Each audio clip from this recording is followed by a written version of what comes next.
Malas na bahay, kinakailangang pag-ingatan o maglagay ka ng cure kung ganito ang area na natirahan mo.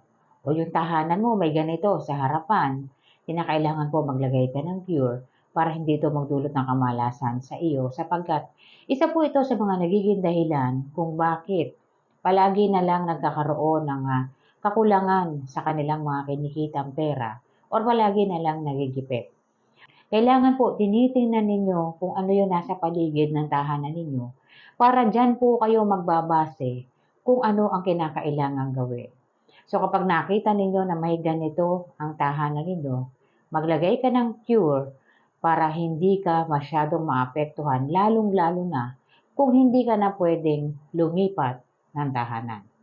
At pag-uusapan na rin natin dito ang comment po ni Ma'am tungkol po sa pagpapagulong ng kiat-kiat o orange sa pagsalubong ng bagong taon.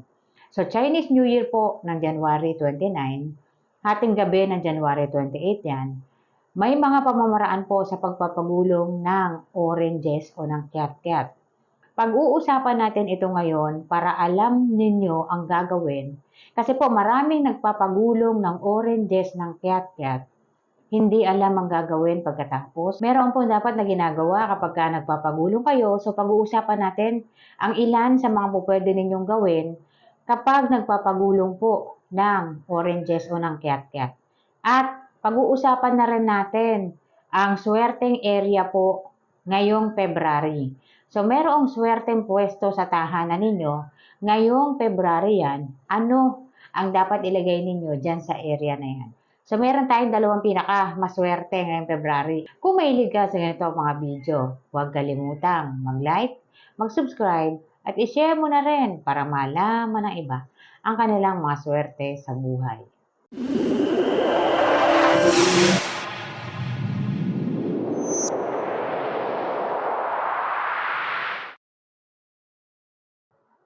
Malas na bahay. Kung ang front entry o ang front door ng tahanan mo ay nakaharap sa kalsada at ang ilalim nito ay creek o ang ilalim nito ay kanal, malas po yan. Yan po ang nagiging dahilan kaya't ang nakatira sa tahanan na may ganyan, nahihirapan silang mag-accumulate ng wealth o madalas na sila ay nagigipit sa pera. At hindi lamang po sa pera sila nagigipit. Maging ang mga oportunidad po, nahihirapan din silang makakuha.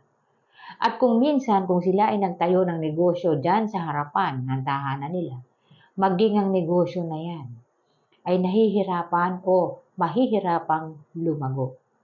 Kinakailangan po maglagay ka ng cure dyan, lalong-lalo na kung hindi ka na pwedeng umalis. Para po doon sa mga tao na no choice na sila, dyan na talaga sila, or yan lang talaga ang pupwede nilang matirahan. Maglagay ka po ng cure para kahit papano, hindi direkta na pumapasok sa tahanan mo ang mga malas na enerhiya na nagmumula dyan sa labas, sa harapan ng bahay mo. Pwede kang maglagay ng halaman.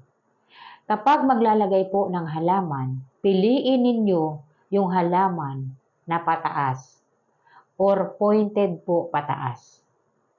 Yon ang piliin ninyo sapagkat yon ang kayang pumigil sa mga negative energies na nagmumula dyan sa creek.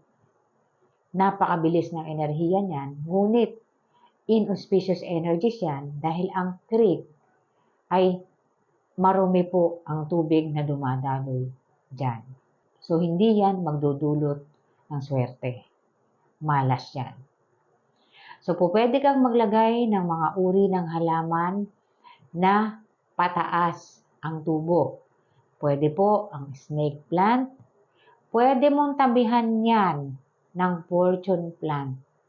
Magkatabi po sila sa front door mo.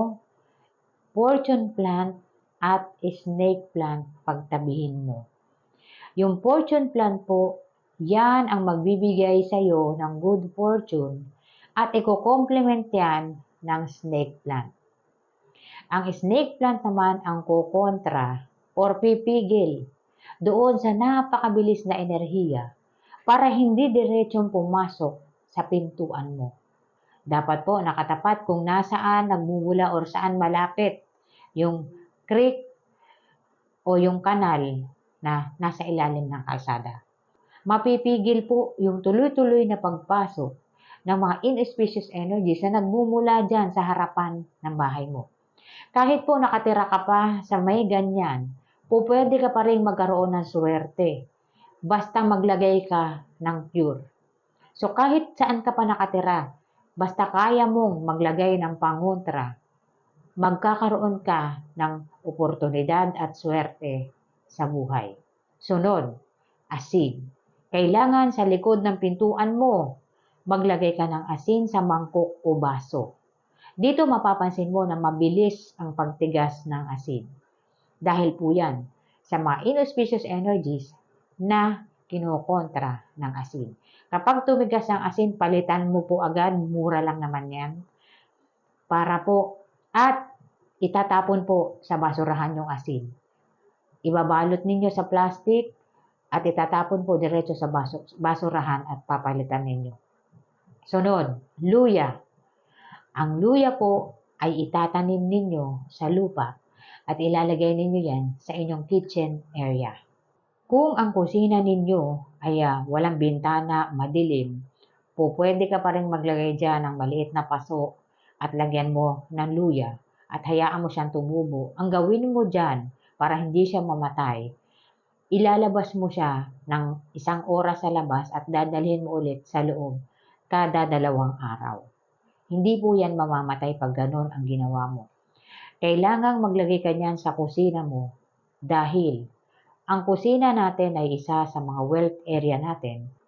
Iyan ang magiging pangontra laban doon sa inauspicious energies na nasa labas. Ang luya ay mayroong mataas na earth energies at masusuportahan nito ang enerhiyang kinakailangan sa ating kitchen. Pwede po tayong magkaroon ng swerte kahit sa ganyan tayo nakatira. Lalagyan lamang natin ng cure para huwag ninyong hayaan na magdulot ng kamalasan sa inyo yung nasa harapan ng tahanan ninyo, lalo na kung wala na kayong choice. Lalo na kung hindi kayo pwede lumipat o yan lang talaga yung po pwede ninyong matirahan. Pwede pa rin po kayong swertehin dyan or pwede pa rin po kayong magkaroon ng pag-angat sa buhay ninyo. Basta po alam ninyo ang ginagawa ninyo. At aalamin nyo rin. Huwag nyo pong hahayaan na ganito na lang or ganyan na lang, gipit na lang kung gipit. Kasi po may mga pamamaraan para ma-resolve yung mga ganyang uri ng mga inauspicious energies na nasa paligid. Sunod, pagpapagulong ng kiat-kiat o orange sa tahanan kapag tayo ay sumasalubong sa Chinese New Year o sa bagong taon. So unang-una, pagpapagulong ng 12 na peraso ng kiat-kiat o oranges sa tahanan. So ang pagpapagulong ng 12 na oranges sa tahanan kapag sumasalubong sa bagong taon, ito po ay po pwedeng hindi niyo na kunin, hayaan nyo na sa sulok ng tahanan ninyo. Ngunit may pamamaraan ito. Dapat sumulok talaga ng gusto yung oranges na pinagulong ninyo mula sa front door. At po pwedeng hindi na yan pulutin sa loob ng 15 days. Ang iba po hindi na talaga nila pinupulot sapagkat tinitingnan nila kung may area ba sa tahanan nila na mayroong inauspicious energies. Pumipili po sila ng oranges o kiat-kiat na maganda ang kondisyon or yung kiat-kiat na matigas pa. Kasi hindi na nila kukunin yan at yan ay binabantayan nila kung alin yung kiat-kiat na masisira. Doon naglalagay sila ng cure, iniinsensuhan nila yon para po maalis yung negative energies na nandoon. Yung iba na kiat-kiat na hindi nasira, natutuyo lamang po yun. Hindi nasisira yun, natutuyo lang. Kapag ganon ang nangyari, may good luck energies doon sapagkat natuyo lamang ang kiat-kiat at hindi na nila tinatanggal yan. Minsan po inaabot ng ilang taon. Hindi na talaga nila tinatanggal. Diyan na yan. So, papagulong ng kiat-kiat na mayroong coins. Kailangan po 12 na peraso ng kiat-kiat o orange na may kasamang iba't ibang uri ng barya. Pagsasamahin ninyo, pwedeng 10 peso coins na may kasamang 20, na may kasamang 5 peso, at may kasamang mamiso. Kahit ilang coins po yan, pwede. Ang pamamaraan po, ihintayin ninyo yung pagpasok ng bagong taon. So, bago po mag-midnight, i-prepare nyo na yan at ipapagulong nyo yan sa mismong pagpasok ng bagong taon. Mula po yan sa front door ninyo. At yan po ay pupulutin ninyo. So, pinagulong nyo siya sa pagsalubong sa bagong taon. At pagkatapos po, yan ay pupulutin mo. Pati ang cat-cat na pinagulong mo, pupulutin mo po yan. At yan ay ilalagay mo sa lalagyan. At ilalagay mo yan sa southeast area ng tahanan mo. At doon mo siya ilalagay. Yung cat-cat po, pwedeng kainin yan kinabukasan na. Sunod, paglalapag ng cat-cat sa sahig at ito ay nakasentro sa southeast area ng tahanan ninyo. Ilalapag mo ang 12 na piraso ng cat-cat o di naman kaya orange, 12 na piraso. Ang gitna niyan, pinya. At yan ay pupulutin mo sa pagpasok ng bagong taon. Halimbawa po, inilapag mo yan 11:50 ng hating gabi at yan ay dadaputin mo ng 12:30 ng hating gabi rin. Dadamputin mo rin po siya. Papapasukin mo lang yung bagong taon. Pamamaraan po yan na ginagawa kapag gumagamit ng oranges o mga citrus bilang pampaswerte. Kapag magpapagulong kayo ng cat-cat, seryosohin ninyo, mag-wish kayo, at huwag nyo pong itatapon yung cat-cat. Huwag nyo itatapon yan or huwag nyo hahayaan sa sulok. Maliban na lang kung hihahayaan nyo talaga siya ng 15 days. Kasi kung hahayaan ng 15 days, huwag nyo hayaan na may dumampot at kunin. Magkukulang po yun. Malas yun. So kung yan ay kukunin, kakainin, pwede yun. Pero kung yung isang pamamaraan po na hahayaan ninyo siya dyan, huwag nyo yun hayaang kukunin. Dapat po hindi magkakabawas yun. So may 3 pamamaraan po yan. Ilan lamang sa mga pamamaraan na pwede ninyong gawin kapag kayo ay magpapagulong ng cat-cat. Sunod, ngayong 2025 po, February, meron tayong maswerteng area sa ating tahanan. So kagaya na sinabi ko doon sa nagdaang video ko, tatalakayin na natin kung ano yung maswerteng area ngayong 2025. Every month yan. Pinakamaswerteng lugar po sa tahanan natin ngayong February 2025. Ito po ay ang southeast area at southwest area. So kung ang tahanan mo ay nakaharap sa southeast area, magkakaroon ka ng iba't ibang uri ng mga good luck energies para sa buwan ng February. Ma-activate mo yan sa pamamagitan ng madalas na pananatili sa area. Ganon din po sa southwest. Ngayon, kung ang tahanan ninyo ay hindi nakaharap sa southeast at hindi nakaharap sa southwest, paano i-activate? Pwede pa rin tayong swertehin kahit hindi nakaharap ang tahanan natin sa southeast sa pamamagitan ng pag-activate mismo sa southeast. Ito ang gawin ninyo sa inyong mga southeast. Kung meron kayo mga money enhancers, mga wealth enhancers, kagaya ng money frog, lapin Buddha, o kung anumang mga pampaswerte na meron kayo, pwedeng ilagay yan sa southeast. Pwedeng maglagay ng tubig. Ilagay sa baso, pwede po yan. Palitan lang kapag dumumi para sa buong buwan po yan ng February.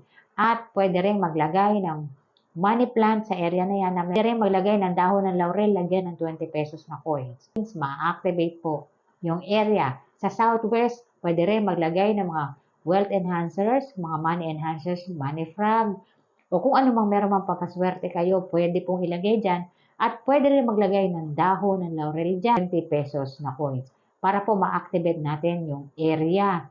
At madalas tayong manatili sa area na yan, pwede po yan na-activate yung area at nagdudulot yan ng swerte para sa atin.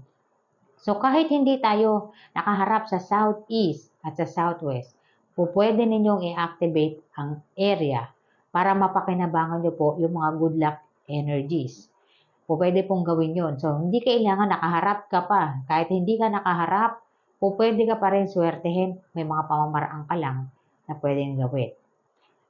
At huwag niyo pong kakalimutan, ngayong January 28 po, hating gabi ng 28, sasalubong tayo sa Chinese New Year. Umaga po ng 28 or tanghali, magsindi po kayo ng 12 na piraso ng dahon ng laurel. Pausok niyo po sa tahanan ninyo, huwag niyo pong kakalimutan. Meron pong good luck energies ang laurel at makakatulong po yan sa area natin or sa tahanan natin. Good luck energies po ang naidudulot ng pagpapausok ng dahon ng laurel. Kaya't ginagawa po yan sa mga swerteng panahon. So huwag niyo pong kakalimutan magpausok po kayo ng dahon ng laurel, 12 na peraso po. Maraming salamat po sa panonood.